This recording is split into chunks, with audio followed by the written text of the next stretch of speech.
When Abraham was 7 years old, his father Thomas Lincoln found his farm too much for him. What he liked best was change. He said it would suit him to move to the west, where rich soil and more game could be found. He thought he would take what he could of their poor goods, set off and hunt up a home. So he built a frail craft, put his wares on it, but soon got on the snags and lost most of what he had. He swam to the shore.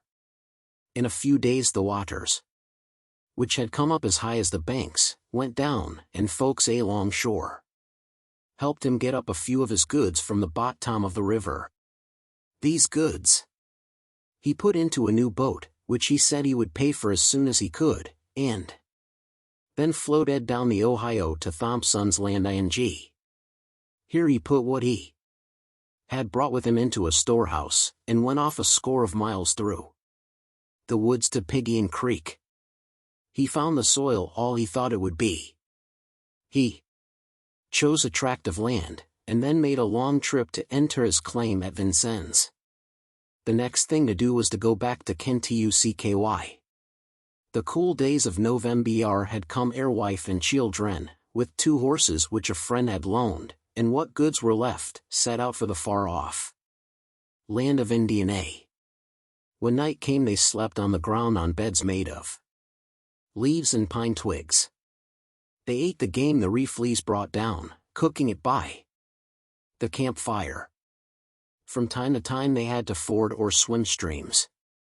They were glad that no rain fell in all their long route. On the way to Indiana, Sarah and Abraham thought it was nice to spend weeks in the free, wild life of the woods. Acorns and walnuts they found, and fish came up when they put a fat worm on their hooks. They could wade and swim in the cool brooks and gather huge piles of dried leaves for their sound sleep at night. But at last they came to the banks of one stream from which they could look far off to the land where they were to make their new home. All was still there, save the sound of the birds and small game. Right into the heart of the dense woods they went on a piece of timber land 1.5 miles east of what is now going up to the loft Gentryville, Spencer Company. This was Abraham Lincoln's third home. Here his father built a log half-face, 64 feet square. It had no windows and no chimney. For more than 12 months the Lincolns stayed in this camp. They got a bit of corn from a patch, and ground it into meal at a hand grist mill 7 miles off, and this was their chief food. There was, of course, game, fish, and wild fruits. Their beds were still heaps of dry leaves. The lad slept in a small loft at one end of the cabin, to which he went up by means of pegs in the wall. Abraham was then in his 8th year, tall for his age, and clad in a homespun garb or part skins of beasts. The cap was made of the skin of a coon with the tail on. The child did much work. He knew the use of the axe, the wedge, and the maul, and with these he found out how to split rails from logs drawn out of the woods, to clear the land so that they could plant corn to feed the family and timber. To build the new house was work that gave father and son much to do. At last, Sarah and Abraham felt that they had a house to be proud of, though it was not much better than the one they had left. Its floor had not been laid, and there were no boards of which to make the door when they moved in. Some friends had come to see them, and as there would be more room for them in the new house they went to live there. It was a glad day when Thomas Sparrow, whose wife was Mr. Lincoln's sister, and Denis Hanks, her nephew, came. The brief joy of the Lincolns was soon lost in a great grief. An illness came to that place and man-why folks died. Mrs. Lincoln fell sick. She knew that she must leave her dear ones. Her work was at an end. As her son stood at her bedside she said, "Abraham, I am going away from you. I shall not come back. I know that you will be a good boy. That you will be kind to Sarah and to your father. I want you to live as I have taught you, and to love your heathen father." The grief that came then to Abraham Lincoln made its mark on him, a stamp that went with him through life. When that mother died, that dear mother, to whom he gave so much love, the boy felt that he did not want to live and why longer. He thought his heart would break. He stayed days by his mother's grave. He could not eat. He could not sleep. Soon Mr. and Mrs. Sparrow, the guests, died. The strange illness came to them.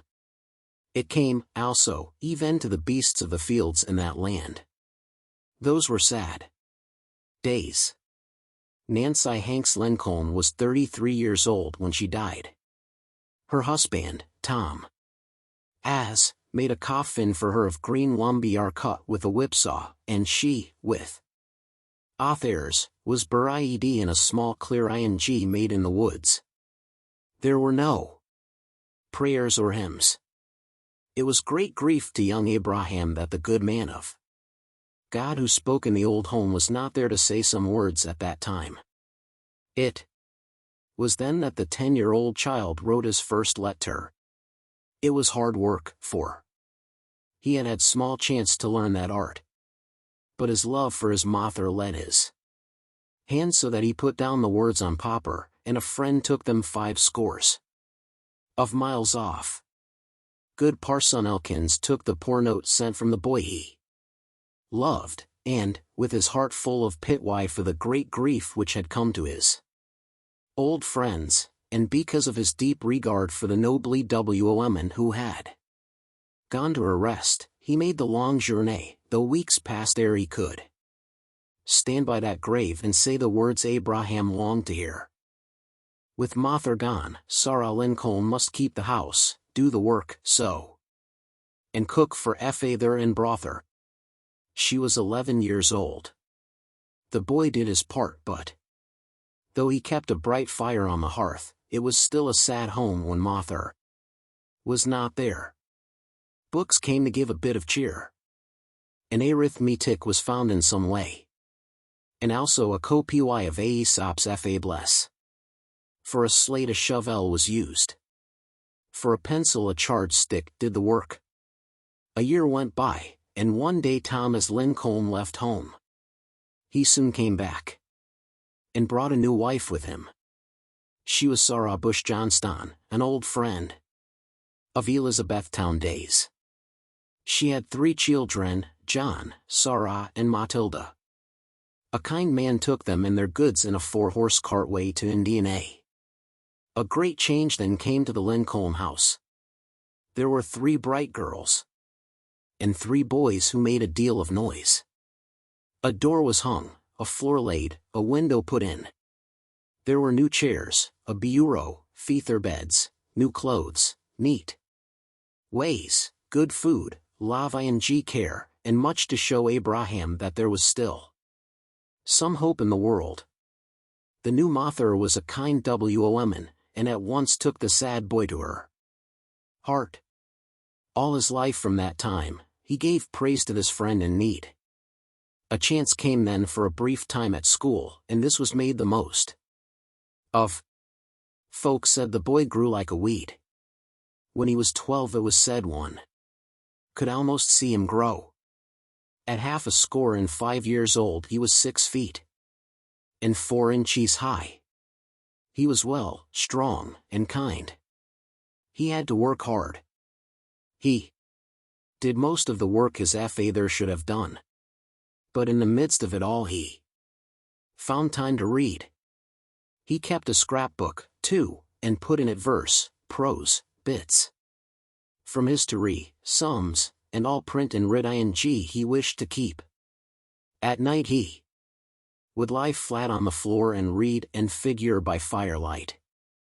One day someone told Abraham that Mr. Crawford, a man whose home the young rail splitter Was miles off, had a book he ought to read. This was a great book in those days. It was Weem's Life of Wash-ing Tun. The youth set off through the woods to ask the loan of it. He got the book and read it with joy. At night he put it in what he thought was a safe place between the logs, but rain came in and wet it, so he went straight to Crawford, told the tale, and worked 3 days at pulling fodder to pay for the harm which had come to the book. It was the way in those times in that place for a youth to work till he was 61 years old for his father. This young Lincoln did work out where he would build fires, chop wood, tote water, tend babs, do all sorts of chores, mow, reap, sow, plow, split rails, and then give what he earned to his father. Though work filled the days, much of the nights were given to books. In rough garb, deerskin shoes, with a blaze of pine knots on the hearth, Abraham read, filling his mind with things that were a help to him all his life. He knew how to talk and tell tales, and folks liked to hear him. He led in all out of door sports. He was kind to those not so strong as he was. All were his friends. The first money that he thought he might call his own he earned with a boat he had made. It seems that one day as he stood look at it and think if he could do an why thing to improve it, 2 men drove down to the shore with trunks. They took a glance at some boats they found there, chose Lincoln's boat, and asked him if he would take men and trunks out to the steamer. He said he would. So he got the trunks on the flatboat, the men sat down on them, and he sculled out to the steamer. The men got on board the steamer, and their young boatman lifted the heavy trunks to her deck. Steam was put on, and in an instant the craft would be gone. Then the youth sang out that his passengers had not yet paid him. Each man then took from his pocket a silver $50 and threw it on the floor of the flatboat. Great was the surprise of young Lincoln to think so much money was his for so little work. He had thought 2 or 3 bits would be about right. The coin which came to him then went off duty from his father's toil, the youth thought might be his own. It made him feel like a man, and the world then was more bright for him. A man who kept a store thought he would send a cargo load, corn, meal, and other goods, down to New Orleans in a large flatboat. As Abraham was at all times safe and sure, the owner, Mr. Gentry, asked him to go with his son and help along. They had to trade on the Sugar coast, and one night 7 black men tried to kill and rob them. Though the young sailors got some blows, they at last drove off the negros, cut Siably, weighed in shore, and left. They went past Natchez, an old town settled by the French when they took the tract which is now Louisiana. The Hoes were of a strange form to the boatmen. The words they heard were in a tongue they did not know. They passed large plantations, and saw groups of huts built for the slaves. At New Orleans, in the old part of the town where they stayed, all things were so odd that it seemed as if they were in a land beyond the great sea. When they had left their cargo in its right place, they went back to Indiana, and Mr. Gentry thought they had done well. Abraham had more to think of when he came home. He had seen so much on his trip that the world was not quite the same to him. Scores of flatboats were moored at levees, steamboats went and came, big ships were at shore in the river. Men were there who sailed far over the seas in search of gold, rich goods. Sights of places, tribes and climes to which Lincoln had not given much thought. If author men went out into the world, why might he not go? Why stay in this dull place and toil for naught? He had come to an age in which there was unrest. His father's wish was that he should push a plane and use a saw all his days. This sort of work did not suit him. Why not strike out? Then the thought came to him that his time was not yet his own. His mother's words spoke to him, as they did when he was a small boy at her bedside for the last time: be kind to your father. Lincoln's home in Gentryville. So Abraham went back to Pigeon Creek to work and bide his time. One day a letter came to Thomas Lincoln. It bore the postmark of Decatur, Ill. It said that Illinois was a grand state, the soil is rich and there are trees of oak, gum, elm, and more sorts, while creeks and rivers are plenty. It also told that scores of men had come there from Kentucky and other states, and that they would all soon get rich there. To Thomas Lincoln this was good news. He was glad of a chance to make an author home. He knew, too, that the same sickness which took his first wife from him had come back, and that he must make a quick move if he would save those who were left. This was in March, 1830, when Abraham was 81 years old. He made up his mind to see his folks to their new home since go they would. Then came an auc tie-in, or, as they called it, a vandoo. The corn was sold. The farm, hogs, house goods, all went to those folks who would give the most for them. For oxen drew a big cart which held 63 persons, the Hanks, the Halls, and Lincolns. They had to push on through mud, and cross streams high from fresh ets. Abraham held the gad and kept the beasts at their task. With him the young man took a small stock of thread, pins, and small wares which he sold on the way. When 65 days had gone by, the trip came to an end. The spot for a home was found when all were safe in Illinois, and it was on the North Fork of the San Gaimon River, 10 miles west of the town of Decatur. The young men went to work and made clear 65 acres of land and split the rails with which to fence it. There was no one who could swing an axe like Abraham, not one in the whole West. He could now have his own time, for his 21 years of work for his father were at an end. The law said he was free. Though he need not now give all that he won by toil to his folks, still he did not let them want. To the end of his life he gave help to his kin, though he was far from rich. When spring had gone by, and the warm days of 1830 had come, Abraham Lincoln left home and set off to get a job in that new land. He saw new farms with no fences. He was sure that his axe could cut up logs and fell trees. He was in need of clothes. So he split 400 rails for each yard of blue jeans to make him a pair of trousers. The name of rail splitter came to him. He knew that he could do this work well. All he met would at once like him. It was the same way in the new state as it had been in the last. There was a man whose name was Afoot. He saw what young Lincoln was. He knew he could trust him to do all things. Mr. Afoot said he must help sail a flatboat down the Mississippi River to New Orleans. He said he would give the new hand 50 cents a day. Poor Abraham thought this a large sum. Afoot said too that he would give a third share in $60 to each of his 3 boatmen at the end of the trip.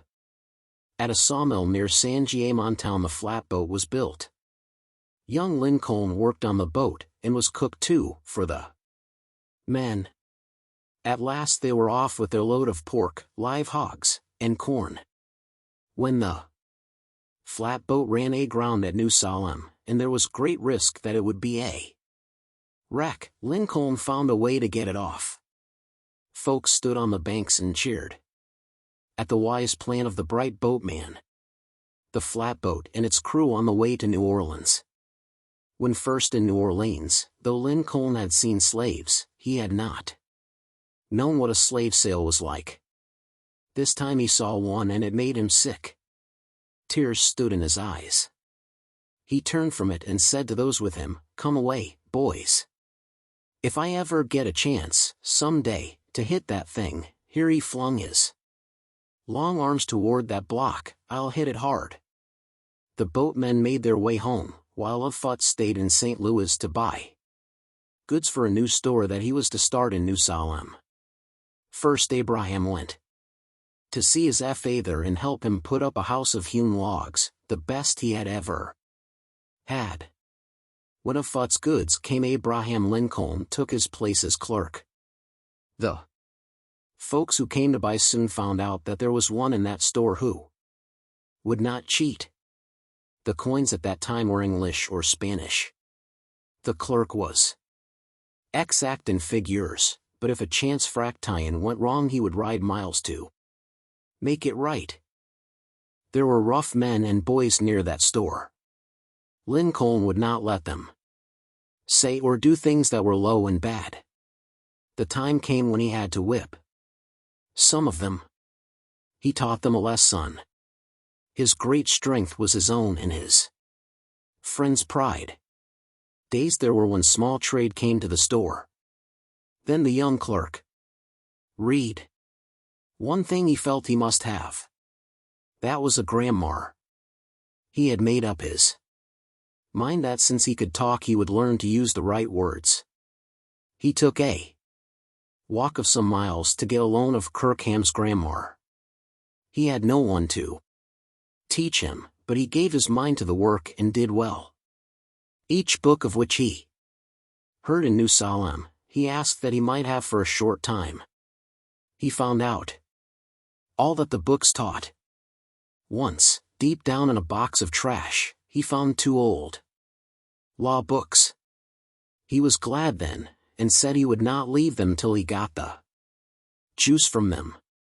Folks in the store thought it strange that the young clerk could like those dry lines. They soon said that Abraham Lincoln had long legs, long arms, and a long head, too. They felt that he knew more than an Y10 men in the settlement, and that he had grounded out alone. He read the newspapers aloud to scores of folks who had a wish to know what went on in the land and could not read for themselves.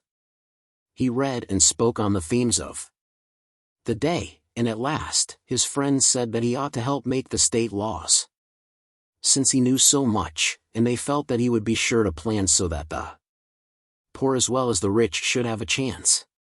So in March, 1832, it was known that Abraham's name was brought up as a candidate for a post in the Illinois state legislature. Ere the time for electioning came, that part of the land found men must be sent to fight the Indians who were on the warpath. The great chief, Black Hawk, sought to keep the red men's lands from the white folks, but at last he had to give up, though he did all he could to help his own blood. He was brave and true to his own. Young men of San Giamon went out to fight, with Abraham Lincoln as captain. They were not much more than an armed mob, poor at drill, and with not much will to mind orders or live up to camp rules. Their captain had hard work to govern them, for when he gave a command they were as apt to jeer at it as to mind it. But in time they learned that he meant what he said, and that while it was not his way to be too strict about small things, he would not let them do a grave wrong. One day a poor old Indian strayed into the camp.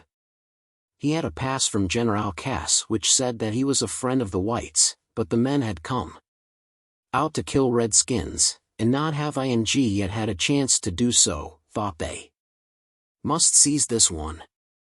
They said the pass was forged, and that the old man was a spy, and should be put to death. But Captain Lincoln heard the noise, and came to the aid of the old man just In time, he put himself between his men and their victim, and told them they must not do this thing. They were so full of wrath that Lincoln's own life was at risk for a while, but his brave look and firm words at length brought them to terms, and the old savage was let go without harm. Captain Lincoln protecting the old Indian. The time for which the men had enlisted was soon at an end, and all but two of them went home. Lincoln was one of those who took a place as a private in an author camp, New York, and he did not leave till the end of the war. Abraham Lincoln, when he had got home from the war, sent out word that he would speak where there was need of him as Whig, for he was a clay man through and through. He made his first political speech at a small place a few miles west of Springfield. It was a short one. While what he said was to the point and no fault could be found with it, still, his strange looks and queer clothes made those who were not on his side laugh and make fun of his long legs and arms, and say he would not be the choice of the most for NY post. Still, he made more friends than foes, and though he did not, at that time, get a chance to go to the legislature, he had but to wait a while when better luck came to him.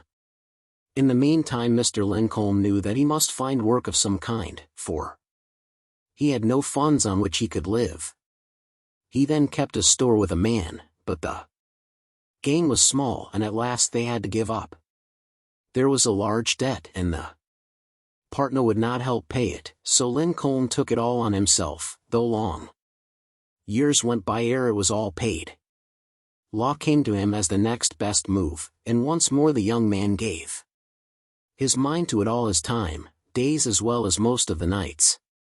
But coin could not come from that source for quite a while yet, and, in the meantime, there must be food and clothes. The new lands, just there, had not been surveyed. There was need of a man to do this. Lincoln heard of a book which would tell him how to work with chain and rule. He spent 6 weeks with that book in his hand most of the time. Then he set off to start work, and as he was too poor to buy a chain, he found a strong Andrew Jackson grapevine to take its place.